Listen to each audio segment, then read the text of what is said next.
The Curtiss P-40 Warhawk, an American all-metal fighter and ground attack aircraft with a single engine and single seat, took to the skies for the first time in 1938. Originating from a modified design of the Curtiss P-36 Hawk, the P-40's development was expedited, paving a swift path to production and active service. A pivotal asset for the majority of Allied powers during World War II, it served on the front lines until the war's conclusion. As the third highest produced American fighter during the conflict, trailing the P-51 and P-47, 13,738 units were manufactured by November 1944 at Curtiss-Wright Corporation's facilities in Buffalo, New York. Known as the P-40 Warhawk within the United States Army Air Corps, during the years 1941 to 1945, the P-40 aircraft was operated by a combination of 15 U.S. Army Air Forces, USAAF fighter groups, individual fighter squadrons, and some tactical reconnaissance units. Alongside the Bell P-39 Airacobra, the P-40 was considered exceptional by many USAAF officers. Gradually, it was phased out and replaced by more advanced models such as the Lockheed P-38 Lightning, Republic P-47 Thunderbolt, and North American P-51 Mustang. Throughout 1942 and 1943, the P-40, in conjunction with the P-39, played a key role in the bulk of fighter operations for the U.S. Army Air Forces. In the Pacific Ocean and Southwest Pacific theaters, the P-40 was a pivotal fighter during 1941 to 42. It faced challenging conditions at Pearl Harbor and in the Philippines, facing off against superior Japanese fighters like the A-6M0 and Ki-43 Hayabusa. Despite suffering severe losses, some P-40s managed to get airborne and down Japanese aircraft. The Dutch East Indies campaign saw the 17th Pursuit Squadron, made up of evacuated pilots from the Philippines, claim 49 Japanese aircraft destroyed with the loss of only 17 P-40s. The P-40's success continued throughout the Solomon Islands and New Guinea campaigns, facilitated by improved tactics, training, and cooperative efforts between the US and Royal Australian Air Forces. In the Pacific, the 49th Fighter Group and several other units engaged in combat from the start of the war, and some pilots even compared the P-40 favorably with the P-38. Between 1941 and 1945, multiple fighter groups flew P-40s in the Pacific, with most converting to P-38s from 1943 to 1944. These groups claimed 655 aerial victories and employed specific maneuvers to overcome Japanese fighters. In the China-Burma-India theater, USAAF and Chinese P-40 pilots performed admirably against various Japanese aircraft, including the Ki-43, Nakajima Ki-44 Tojo, and the Zero. The P-40 remained in use in this theater until 1944, and was even preferred over the P-51 by some pilots. Units in this theater claimed 973 kills, with at least 40 US pilots reaching ace status. The P-40 was used effectively as both a fighter and a fighter bomber. In Europe and the Mediterranean, the P-40 marked the first confirmed victory by a US Army Air Forces unit over a German aircraft in World War II. This took place on August 14, 1942, when a P-40C pilot intercepted and damaged a Focke-Wulf FW-200C3. The P-40 was used extensively in this theater, including by the famous Tuskegee Airmen, who flew P-40s for their initial 8 months in combat. The lighter P-40L variant was most heavily used in this theater, and many pilots further stripped down their P-40s to improve performance.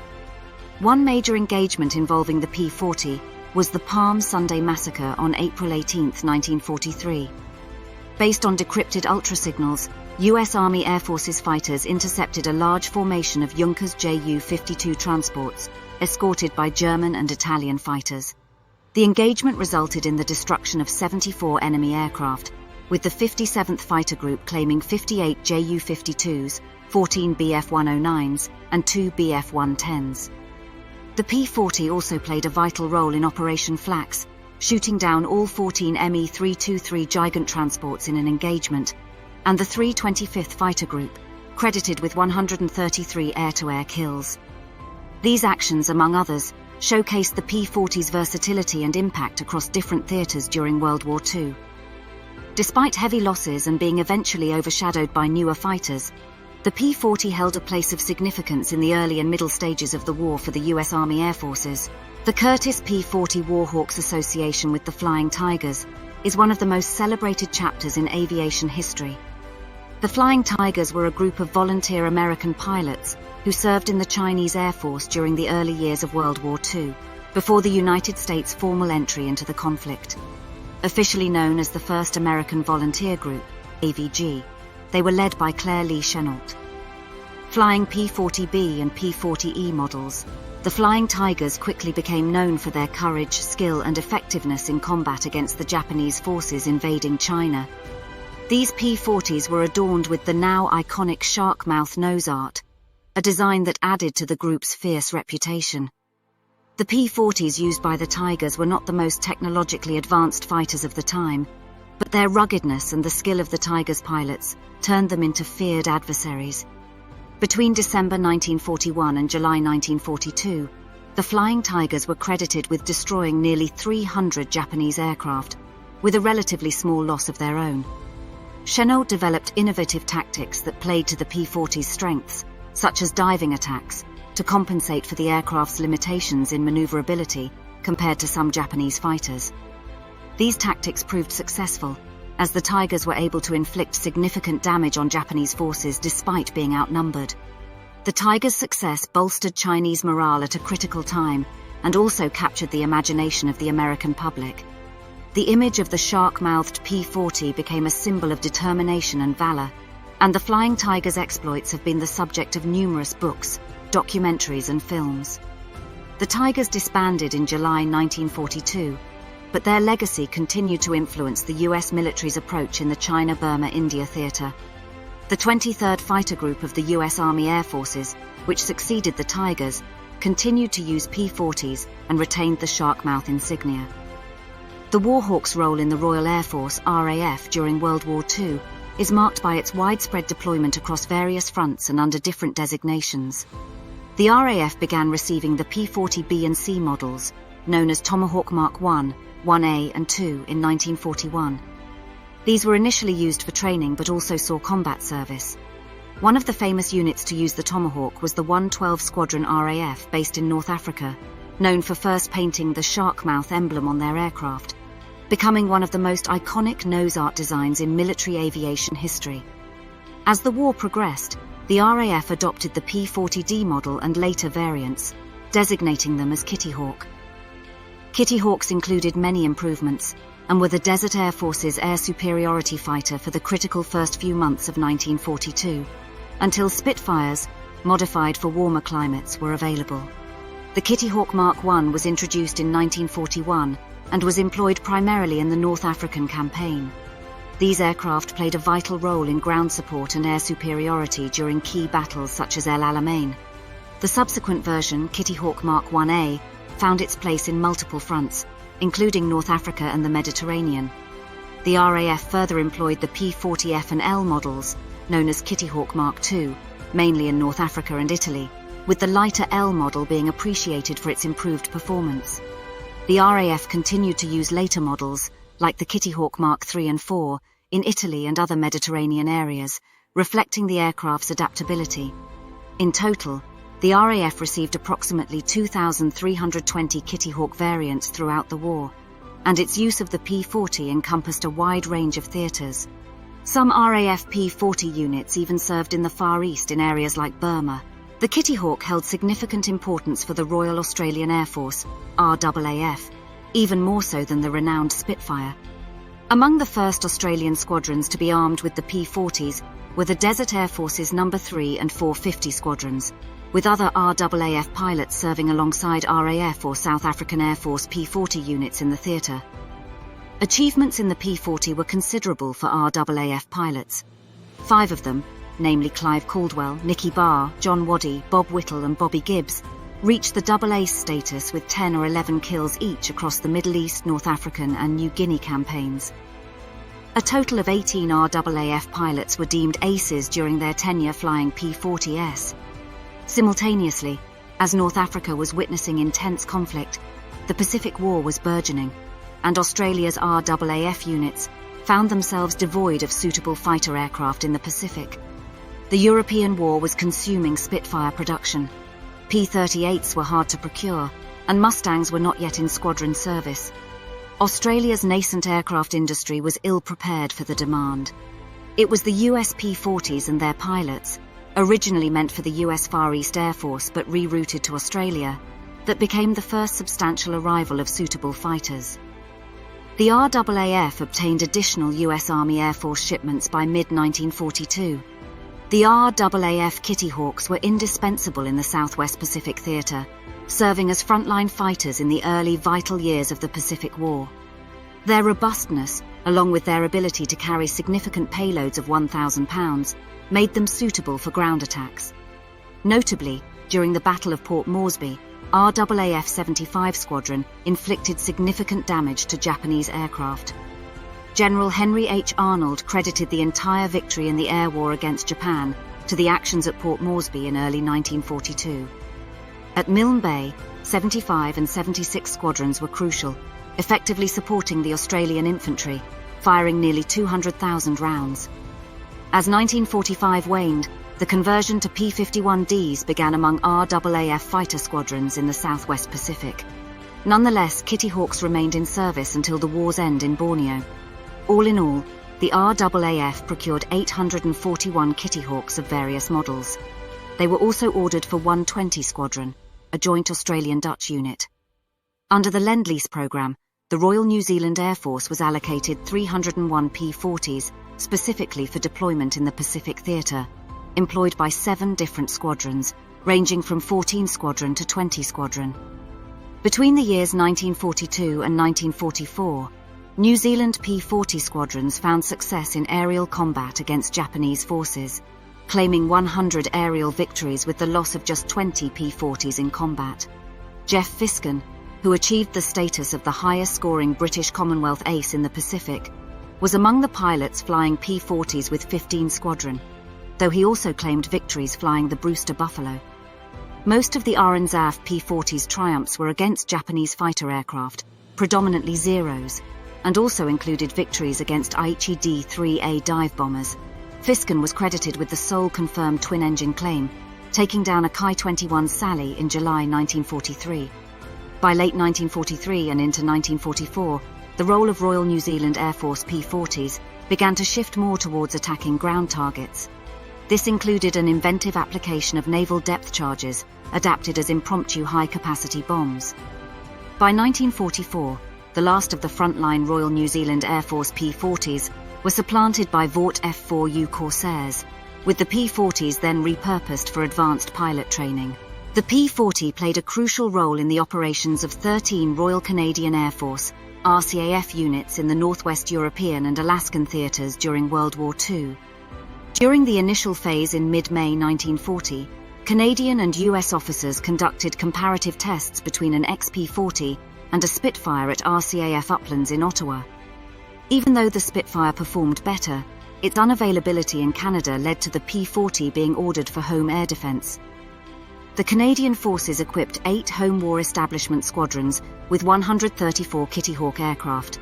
These were primarily obtained from RAF Lend-Lease orders diverted to Canadian service. The P-40 Kittyhawks were acquired instead of 144 P-39 Airacobras that were originally allocated to Canada, but later reassigned to the RAF. Before home units received the P-40s, 3 RCAF Article 15 squadrons operated Tomahawk aircraft in the United Kingdom. Number 403 Squadron, a fighter unit, briefly used the Tomahawk Mark II before switching to Spitfires. Additionally, the 404-14 squadrons trained on Tomahawks for close air support before transitioning to Mustang Mark I aircraft and a fighter reconnaissance role. Among these, only 400 Squadron engaged operationally with Tomahawks, conducting armed sweeps over France in late 1941.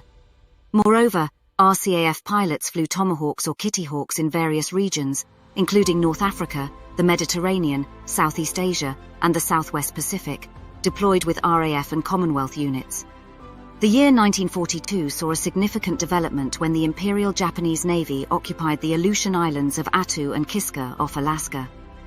RCAF's home defense P-40 squadrons engaged in combat over these islands, assisting the U.S. Army Air Force.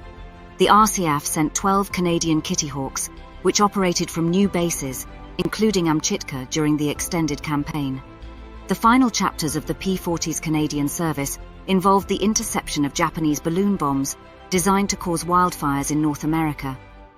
In early 1945, pilots from No. 133 Squadron RCAF, operating the P-40N out of RKF Patricia Bay in British Columbia, successfully intercepted and destroyed 2 of these balloons. The Soviet Air Forces, known as Voyeno-Vozdushnya Sili, VVS, and the Naval Air Service, Morskaya Aviatsiya, MA, utilized the Curtiss P-40 fighter aircraft, which they referred to as Tomahawks and Kittyhawks. Remarkably, this was the first Allied fighter to reach the USSR through the Lend-Lease agreement.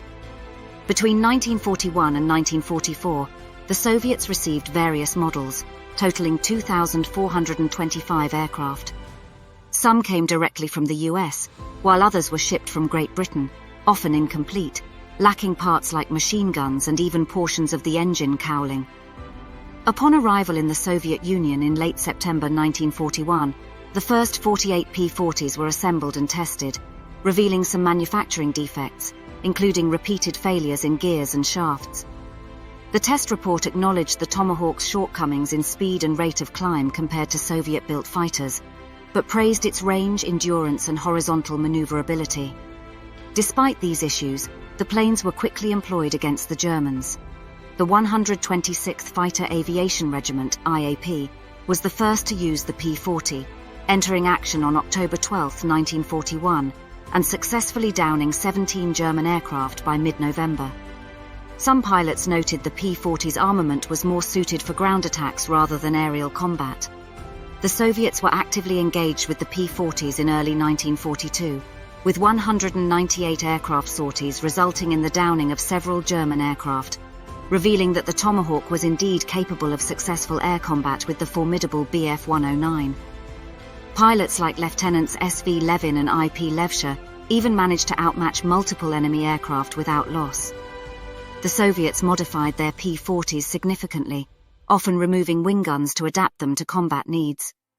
Though they appreciated the range and fuel capacity of the P-40, the preference still lay with the P-39. Some pilots praised the cockpit, radio, and the reliability of the American technology, but complaints about poor climb rate and maintenance issues persisted. The winter of 1941 exposed the aircraft's unsuitability for harsh conditions, with freezing liquids cracking radiators. A lack of replacement parts often rendered entire regiments inoperable. Some were re-engineered with Soviet engines but performed poorly and were relegated to rear areas. Yet the P-40 managed to stand almost equal to all Messerschmitts until the end of 1943.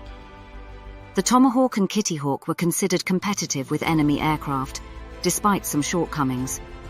According to Soviet pilot N.G. Golodnikov of the 2nd Guards Fighter Regiment, its speed and vertical and horizontal maneuver were good. We considered the P-40 a decent fighter plane. The P-40 saw its most active use in 1942 and early 1943, playing a significant role in the defense of Leningrad and the northern sectors. The P-40B and C, P-40E, and P-40K and M were the most common types. With the availability of better Soviet fighters, the P-40 was gradually replaced in most units. However, its combat records were admirable, with several Soviet pilots achieving ace status on the P-40, and some squadrons demonstrating impressive results. The Kittyhawk in particular was considered to significantly outclass the Hurricane, although not comparable to the Yak-1. Despite its widespread use and the impact it had on the war, the P-40 was quickly surpassed by more advanced fighters as the war progressed. Post-war, it fell into obscurity as jet technology advanced, and propeller-driven fighters were phased out. Still, the Curtiss P-40 Warhawk remains a symbol of American ingenuity and determination during World War II, with surviving examples cherished as museum pieces and symbols of a pivotal era in aviation history. Its iconic design and role in various theaters of the war continue to make it a subject of interest for historians, aviation enthusiasts, and those looking to understand the complex dynamics of World War II aerial warfare.